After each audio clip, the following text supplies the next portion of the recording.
niwulandelile as a funeral company, as nabantu bomndeni, do you think konke lokho kwenzakalile kokushaya kwabantu could have been prevented?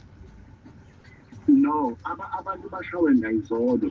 Hayi emngcwabeni. Yabaqala ukushawa ngayizolo.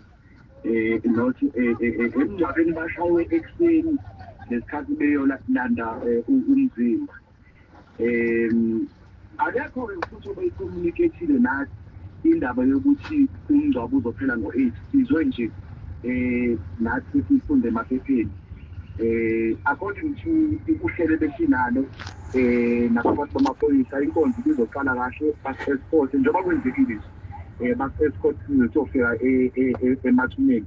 Ngicabanga ukuthi umuntu mina oshake ekuseni usisi lo owu-girlfriend kamufi, angazi bekwenze njani, wakhuluma isingisi bamshaya bathi isingisi sakho manje. So other than that, abanye abantu bashawe ngayizolo. Into ababeyishilo kuthini ukuthi akufanele kube khona abantu besilisa emngcwabeni. Basitshele futhi ekuseni ngathi sifika sanegotiate lokho bagcine bebadidekile ukuthi bakwazi ukuthi bayongcwaba. Yonke lento nje ukushawa kamufi ushawe ngayizolo, umuntu akashawanga ngelanga le-funeral. Ngoba mana ngikuphazamise kancane Hlenga, uma uthi ukushawa kamufi usho isidumbu sakhe.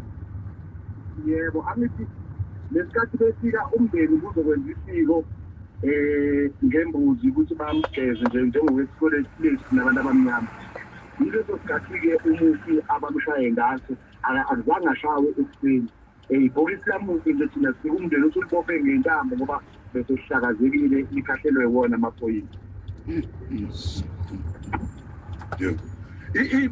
Nembuzi nayo ishawe ngayizolo, nikwazile kodwa ukuthi nigcinile isiko lelo noma umndeni ukuthi bagcine beyihlinzile emva kokushawa khona kamsebenzi? Ya, abagcine bekwazile ukuthi bayithole imbuzi noma ngingazile bakwazile ukuthi bayihlinze ngoba ukuthi abavumela abantu bafuna imbuzi bagcine bebavumelile. Kodwa nje ubaba womfana naye ushawe ngayizolo nomalume bonke nje laba basekhaya kwathiwa bangayo emngcwabeni, bagcoshwe ekhaya kwathiwa kufuneke umuntu wesilisa lapha egcekeni. Sure.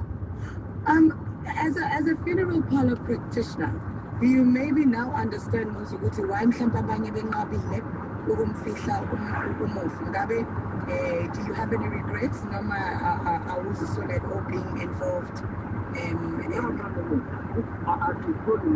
umsebenzi wethu ukuthi sifihle abantu ekugcineni kosuku akekho efanele angengwazi. Mhlawumbe bengiyichaze yokuthi imingcwabo ithini.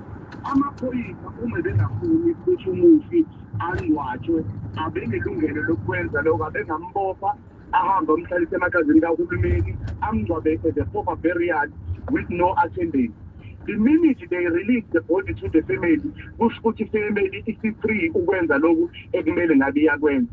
So konke lokhu kwenzeka eceleni bengekho emthethweni, futhi nomphathi wawo amaphoyisa ubengahambisani nako ngoba after each and every time makwenzeka sisimfonelile ubekwazi ukuthi abafonele abatshele bese beyayiyeka lento abayenzayo. No, kulungile mfowethu. Mhlambe ngomuso usengaphinde futhi ungamele umngcwabo ofana njengalo. Mfowethu njengoba ngishilo nje thina we are a mortuary, we are not heaven, we are not a court, we don't judge people. We just listen, we do not judge. Anybody that is given to us, kufanele siphathe with care and bury with dignity. Akekho umuntu kuthina omkhulu, akekho umuntu omncane. This is why mawuza ka-DJ, as long as you have paid the required amount, uzothola leyo service leyo oyi-expectile and even beyond what you were expecting. Okwethu umuntu ongasekho uma esezandleni zethu, we make sure ukuthi yangwaba asiqali ukungcwaba umuntu okanje. Futhi la there wasn't much of a drama kunaleminye esiyikhondayo imingcwabo.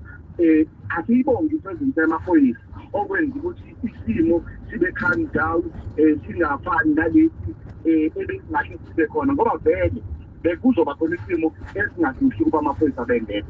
Okay. No, hasibambe lapho kulungile mfowethu. Thank you so much for taking time ukuthi usazise ngoba njengoba sishilo ukuthi kuningi okushiwo kuningi nathi okunye ebesi isithi inkukhu yawo solo umqhakazo. Yebo suspendele nje isikhombe esihle kakhulu.